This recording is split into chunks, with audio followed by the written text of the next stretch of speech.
नमस्कार, स्वागत है आपका। आप देख रहे हैं न्यूज़ 24। मैं हूं आपके साथ आशा झा। बड़ी खबर के साथ 10 बजे की इस बुलेटिन की हम शुरुआत कर रहे हैं। देश में कोरोना मरीजों की संख्या में उछाल आया है। पिछले महज 24 घंटे की बात की जाए तो 3,967 नए केस सामने आए हैं। लगभग 4,000 के पास ये आंकड़ा है और ये महज 24 घंटे का आंकड़ा आपको बता रहे हैं हम। साथ ही 100 लोगों की मौत भी हुई है। अब ऐसे में देश में कोरोना मरीजों की संख्या बढ़कर 81,970 हो गई है, जबकि 2,649 लोगों की जान अब तक जा चुकी है। अब तक 27,990 लोग हालांकि ठीक भी हुए हैं जो कि संक्रमित थे। ये देखिए कोरोना अपडेट सबसे पहले आपके सामने इन तस्वीरों के माध्यम से समझिए। कुल मिलाकर के 81,970 केसेस पूरे देश में, 51,401 एक्टिव केसेस हैं जिनका इस वक्त इलाज भी चल रहा है। अब तक 2,649 लोग कोरोना के सामने जिंदगी की जंग हार चुके हैं, जबकि 27,920 लोग ठीक हुए हैं। हालांकि लगातार सरकार की तरफ से दलील भी आ रही है कि जो मरने वालों का आंकड़ा है उसे अगर प्रतिशत में देखा जाए तो सबसे कम है भारत में। उधर आज की एक और बड़ी खबर, वित्त मंत्री निर्मला सीतारमण आज 20 लाख करोड़ के पैकेज से तीसरी किश्त जारी करेंगी। सूत्रों से पता चला है कि वित्त मंत्री आज पशुपालन और मछली पालन को बढ़ावा देने और इस कारोबार से जुड़े लोगों को राहत दे सकती हैं। बताया जा रहा है कि लॉकडाउन की वजह से मछली पालन से जुड़े 1.5 करोड़ लोग प्रभावित हुए हैं। इन लोगों को करोड़ों का नुकसान हुआ है। ये लोग न तो घरेलू बाजार में बेच पाए और ना ही इनका प्रोडक्ट एक्सपोर्ट हुआ। इसके अलावा सर्विसेज सेक्टर, इसमें होटल, एयरलाइंस, टूरिज्म सेक्टर है, इनके लिए भी राहत पैकेज का ऐलान संभव है। साथ ही हवाई ईंधन को जीएसटी के तहत लाने का ऐलान हो सकता है। इंफ्रास्ट्रक्चर सेक्टर के लिए ऐलान किया जा सकता है। तो बहुत महत्वपूर्ण होने वाला है आज का दिन। एमएसएमई जब पहले दिन ऐलान किया गया था तब प्रतिक्रियाएं मिली जुली आ रही थी, लेकिन कल जो ऐलान हुआ है किसानों को लेकर, मजदूरों को लेकर के, उस पर नाखुशी जताई गई है। यही कारण है कि शेयर बाजार जो है उसमें भी गिरावट दर्ज की गई है। अब आज भी नजर रहेगी क्योंकि अर्थव्यवस्था को बूस्ट करने के लिए तमाम उपाय, इनके जरिए एक बार फिर अर्थव्यवस्था पटरी पर आएगी ये माना जा रहा है। लेकिन रिजल्ट आप देख सकते हैं। अभी अगर तत्कालिक तौर पर रिजल्ट की बात करें तो शेयर बाजार का रुख बताता है कि इन ऐलानों का कितना असर पड़ सकता है या फिर इन ऐलानों से बाजार कितना खुश है। तो राहत पैकेज के तहत तीसरे चरण का आज ऐलान होगा। ठीक 4 बजे प्रेस कॉन्फ्रेंस एक बार फिर होगी वित्त मंत्री निर्मला सीतारमण की। मनीष कुमार मेरे साथ, मेरे सहयोगी जुड़ गए हैं। मनीष, पहले दिन मिली जुली प्रतिक्रिया रही जब एमएसएमई सेक्टर को लेकर के ऐलान किए गए थे। कल किसानों मजदूरों की बात हुई तो बहुत कुछ डगमगाया सा नजर आया, लोग खुश नहीं थे। आज फिर एक बार तीसरी किश्त होगी, कितने की किश्त हो सकती है और क्या क्या ऐलान आज संभव है? देखिए आशा, पहले तो मैं आपको बता दूं, जहां तक आपने रिएक्शंस की बात की तो आपको बता दें कि एमएसएमई को लेकर ऐलान हुआ था और कल किसानों, गरीबों और माइग्रेंट लेबर्स को लेकर ऐलान हुआ। तो जाहिर तौर पर इन ऐलानों से शेयर बाजार तो खुश कतई नहीं है। कल हमने बाजार में भारी गिरावट देखी, पहले आपको बता दूं, और आज भी नेगेटिव में ट्रेंड कर रहा। अब सवाल उठता है कि आज क्या, आखिर आज वित्त मंत्री क्या ऐलान करने जा रही है राहत पैकेज के तीसरे चरण में, तीसरी किश्त क्या होगी। तो हम उम्मीद कर रहे हैं कि आपको पता है कि देश भर में भारत जो देश है उसका एक बड़ा जो कोस्टल एरिया है, बहुत बड़ा कोस्टल एरिया है। वहां पे हमारे मछुआरे जो है लगातार मछली पालन से अपना जीविका चलाते हैं। वो इस लॉकडाउन के दौरान भारी तरीके से प्रभावित हुए हैं। ना वो एक्सपोर्ट कर पा रहे हैं, ना देश में मछली बेच पा रहे हैं, ना वो मछली मारने के लिए समुद्र में जा पा रहे हैं। तो जाहिर तौर पर जो हमारे सूत्र बता रहे हैं कि मत्स्य और पशुपालन जो सेक्टर्स है, जो इससे जुड़े जो लोग हैं, उनको एक बड़ी राहत पैकेज सरकार के द्वारा दी जा सकती है। सस्ता कर्ज उपलब्ध कराया जा सकता है और इसके लिए सरकार एक नई स्कीम लेकर आ सकती है जिससे कि पशुपालन और मत्स्य से जुड़े जो हमारे लोग हैं उनको एक बड़ी राहत मिले, उनकी जीविका चल पाए। ये एक तो महत्वपूर्ण हो गया। आपको ध्यान होगा कि बीजेपी जब पिछले वर्ष चुनाव में जा रही थी तो उसने ऐलान किया था कि अगर सरकार बनती है तो हम 100 लाख करोड़ रुपए इंफ्रास्ट्रक्चर पे खर्च करेंगे, आधारभूत ढांचे को मजबूत करने के लिए। तो इसको लेकर एक कमेटी ने सरकार को रिपोर्ट भी सौंप दी है। उम्मीद की जा रही है कि आज जब वित्त मंत्री ऐलान करेंगी तो उस इंफ्रास्ट्रक्चर को धार देने के लिए, उसको आगे बढ़ाने के लिए, क्योंकि इससे देश में रोजगार के भी बहुत अवसर सृजित होंगे, तो उसका एक रोड मैप और आने वाले समय में सरकार इंफ्रास्ट्रक्चर पे बल देने जा रही है, इसका ऐलान होगा। साथ ही साथ एक प्रमुख आपको बता दें कि सर्विसेज इंडस्ट्रीज है आशा, जिसमें होटल इंडस्ट्री है, एविएशन इंडस्ट्री है, टूरिज्म इंडस्ट्री है, ये बहुत ज्यादा प्रभावित हुआ है। इनके लिए अलग अलग सेक्टर्स के लिए आज ऐलान हो सकता है वित्त मंत्री द्वारा, इनको राहत दी जा सकती है। एक जो प्रमुख हमारे सूत्र बता रहे हैं कि एटीएफ जो है, एयर टरबाइन फ्यूल, जिसके जरिए हवाई जहाज उड़ान भरता है, उस ईंधन को जीएसटी के दायरे में लाया जा सकता है। अभी उस पर एक्साइज ड्यूटी लगता है, अलग अलग राज्य सरकारें कोई कम कोई बहुत ज्यादा एक्साइज ड्यूटी लगाती है, तो उसको जीएसटी में दायरे में लाया जाएगा, तो एक समान उस पर दर होगा। तो इनके लिए राहत पैकेज का आज ऐलान कर सकते हैं, जिसकी हम उम्मीद करें आज शाम 4 बजे वित्त मंत्री जब प्रेस कॉन्फ्रेंस करेंगे। आशा चलिए, बहुत अपेक्षाएं तो नहीं है जिस प्रकार का रुख देखने को मिल रहा है शेयर बाजार का भी, लेकिन ये जरूर है कि क्या ऐलान होता है इस पर नजर रहने वाली है और उम्मीदें भी हैं कि शायद आज कुछ ऐसा देखने को मिले जो कि मदद कर पाए सबसे ज्यादा प्रभावित सेक्टर्स को। शुक्रिया आपका मनीष हमारे साथ जुड़ने के लिए।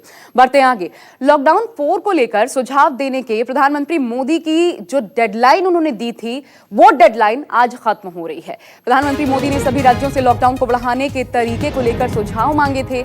देश के नाम अपने पिछले संबोधन में प्रधानमंत्री मोदी ने लॉकडाउन 4 का जिक्र करते हुए इसके बारे में 18 मई से पहले जानकारी देने की बात कही थी। 15 तारीख को शाम 5 बजे तक और लॉकडाउन 4 को लेकर कुछ राज्यों की तरफ से सुझाव दिए गए हैं। जो सुझाव दिए गए हैं, आइए हम आपको वो भी बताते हैं। अलग अलग राज्यों ने कहा क्या है, कौन से राज्य क्या चाहते हैं। सबसे पहले दिल्ली की बात कर लेते हैं। तो दिल्ली सरकार ने, देखिए, मार्केट की दुकानें, शॉपिंग कॉम्प्लेक्स और मॉल खोलने की इजाजत देने का सुझाव दिया है। ऑड इवन सिस्टम के तहत दुकान, कॉम्प्लेक्स, मॉल खोलने को मंजूरी मिले, ये मांग भी की गई है। ये दिल्ली सरकार की मांग आपको बता रहे हैं, जो कि जब पिछली बार अरविंद केजरीवाल मीडिया से मुखातिब हुए थे, प्रेस कॉन्फ्रेंस उन्होंने की थी, तब लग रहा था कि वो खुद ऐसा चाहते हैं और बिल्कुल ऐसा ही सरकार के सामने खाका पेश किया गया है। विमल कौशिक हमारे साथ जुड़ गए हैं। विमल, ऐसा लग रहा है कि इस बार लॉकडाउन 4 भले हो, लेकिन उसमें राज्य सरकारों के ऊपर दारोमदार छोड़ा जाएगा कि वो क्या चाहते हैं अपने प्रदेश के लिए। शायद यही कारण है कि ये मांगे मुख्यमंत्री अरविंद केजरीवाल की तरफ से रखी गई हैं कि मार्केट की दुकानें खोली जाएं, शॉपिंग कॉम्प्लेक्स, मॉल खोले जाएं, ऑड इवन सिस्टम के तहत दुकानें खोली जाएं।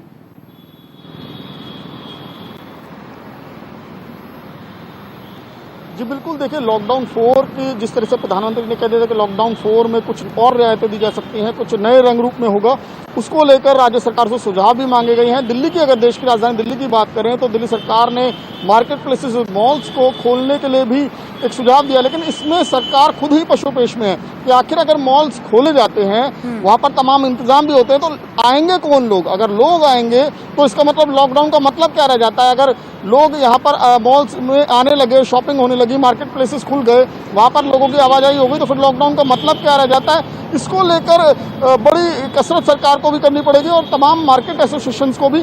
सरकार इसको लेकर मार्केट एसोसिएशन के साथ भी बैठकर बातचीत कर रही है। इसके अलावा जो मॉल्स ओनर हैं उनसे भी बैठकर पूरी रूपरेखा तैयार की जा रही है कि अगर इस चीज की परमिशन होती है तो किस तरीके से लोगों को अलाउ किया जाएगा यहाँ पर आने के लिए, खरीदार जिससे आ सकें, दोबारा से मार्केट में लौट सकें, क्योंकि चरणबद्ध तरीके से लॉकडाउन को में रियायत दी जा रही है। अगर बात करें तीसरे चरण की, तो उसमें भी कई बिजनेस एक्टिविटीज को इजाजत दी गई थी। तो अब क्योंकि मार्केट प्लेसेस की तरफ से, मार्केट एसोसिएशन की तरफ से भी लगातार प्रेशर है कि हम लोग भी अपनी दुकान खोल सकें, हम लोग भी रोजगार चला सकें, तो उसको लेकर सरकार ने जरूर केंद्र सरकार के सामने सुझाव रखा है। लेकिन इसको लेकर सरकार के लिए, दिल्ली सरकार के लिए भी एक समस्या है कि अगर मॉल्स खोले जाते हैं तो लोग यहाँ पर आएंगे, तो उसके लिए लोगों को भी रियायत देनी पड़ेगी कि वो बाहर निकल सकें और खरीदारी कर सकें। बिल्कुल, अब क्या होता है ये बहुत महत्वपूर्ण हो जाते हैं। इन चुनौतियों के साथ क्या फैसले सामने आते हैं, देखना। आप बने रहिएगा विमल हमारे साथ। इस बीच यूपी सरकार ने भी केंद्र को अपने सुझाव भेज दिए हैं और जो यूपी सरकार की तरफ से कहा गया है वो भी हम आपको ग्राफिक्स के माध्यम से समझाते हैं कि यूपी सरकार क्या चाहती है। दरअसल यूपी सरकार ने कम से कम 2 हफ्ते के लिए लॉकडाउन को और बढ़ाए जाने का सुझाव दिया है। कम से कम 2 हफ्ते लॉकडाउन और बढ़ना चाहिए, ये सुझाव दिया गया है। यूपी सरकार का कहना है कि कृषि, औद्योगिक इकाइयों, सरकारी दफ्तर, जरूरी सेवाओं की मौजूदा व्यवस्था के साथ लॉकडाउन बढ़ाया जाए।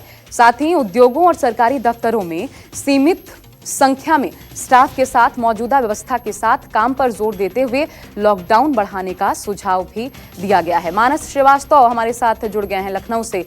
मानस, किस आधार पर ये निर्णय लिए गए हैं जो कि सरकार के सामने खाका पेश किया गया है यूपी सरकार की तरफ से?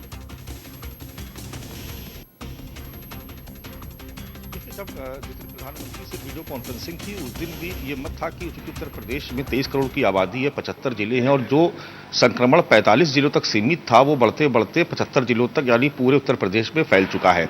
हालांकि 3 जिले कोरोना से मुक्त भी हुए थे, बरेली है, इसके अलावा मऊ है और ललितपुर, ये 3 जिले कोरोना से मुक्त भी हुए। लेकिन जिस तरीके से 75 के 75 जिले कोरोना संक्रमण की चपेट में आ गए हैं, उसको देखते हुए इस बात का सुझाव दिया गया था कि उत्तर प्रदेश में जो व्यापारिक गतिविधियां हैं उनको सीमित संसाधनों के साथ, या जो सरकारी कार्यालय है उनको सीमित संसाधनों के साथ और सीमित श्रमिकों के साथ या सीमित जो कर्मचारी उनके साथ इसको हम लोग आगे रन कर सकते हैं। लेकिन लॉकडाउन को बढ़ाया जाना इसलिए ज़रूरी है क्योंकि अगर पूरी तरीके से लॉकडाउन खुल जाएगा तो फिर सड़कों पर भीड़ आएगी, और भीड़ आएगी तो संक्रमण बढ़ने का खतरा और तेज हो जाएगा। तो इसको लेकर के एक सुझाव था। उसके बाद जब कैबिनेट की बैठक हुई थी बुधवार को, उस दिन भी मुख्यमंत्री योगी आदित्यनाथ ने तमाम अपने मंत्रियों से सुझाव मांगे थे। तो उसमें से ज़्यादातर मंत्रियों का मत इस बात को लेकर के था कि लॉकडाउन उत्तर प्रदेश में बढ़ाया जाना चाहिए, क्योंकि आबादी के लिहाज से अगर देखा जाए तो उत्तर प्रदेश देश का सबसे बड़ा राज्य है और सबसे बड़ी आबादी यहाँ पर 23 करोड़ की आबादी, उसको मॉनिटर कर पाना, उसको संभाल पाना और सबको टेस्ट कर पाना, ये किसी तरीके से पॉसिबल नहीं है। हालांकि उत्तर प्रदेश सरकार ने व्यापक इंतजाम किए हैं, लेकिन बीते कुछ दिनों से जब से प्रवासी मजदूरों का उत्तर प्रदेश की सीमा में दाखिल होना शुरू हुआ, दरअसल ये संक्रमण का जो दायरा बढ़ा वो इसी को लेकर के बढ़ा। जो 40-45 जिले तक ही जो कोरोना का संक्रमण था वो 75 जिलों तक पहुंचा, और अब धीरे धीरे वो गांव तक भी उसका विस्तार हो रहा है। तो ऐसे में कुछ एहतियात बरतने की जरूरत थी, इसलिए उत्तर प्रदेश सरकार की तरफ से ये सुझाव था कि अगर लॉकडाउन को बढ़ाया जाता है, कुछ व्यापारिक गतिविधियां जो औद्योगिक इकाइयां उनको काम करने की छूट पहले से दी जा रही है वो आगे भी दी जाती रहेगी। जी। सरकारी सरकारी दफ्तर खुल गए हैं, 33% कर्मचारियों के साथ सरकारी कार्यालय अपना काम कर रहे हैं। तो ये सुझाव था कि इन जो वर्तमान व्यवस्था है इसी को लागू कम से कम 2 हफ्ते के लिए और कर दिया जाए, ताकि सरकार को भी थोड़ा वक्त मिल सके और जो कोरोना के जो नए मरीज जो दूसरे राज्यों से आ रहे हैं उनकी भी पहचान हो सके। ठीक है। हम एक बार मुंबई का भी रुख कर लेते हैं। इंद्रजीत सिंह वहां से बने हुए हैं हमारे सहयोगी, और महाराष्ट्र तो सबसे ज्यादा प्रभावित है। इंद्रजीत, इस वक्त सबसे ज्यादा मुंबई में केसेस हैं। महाराष्ट्र सरकार की तरफ से क्या बताया गया है?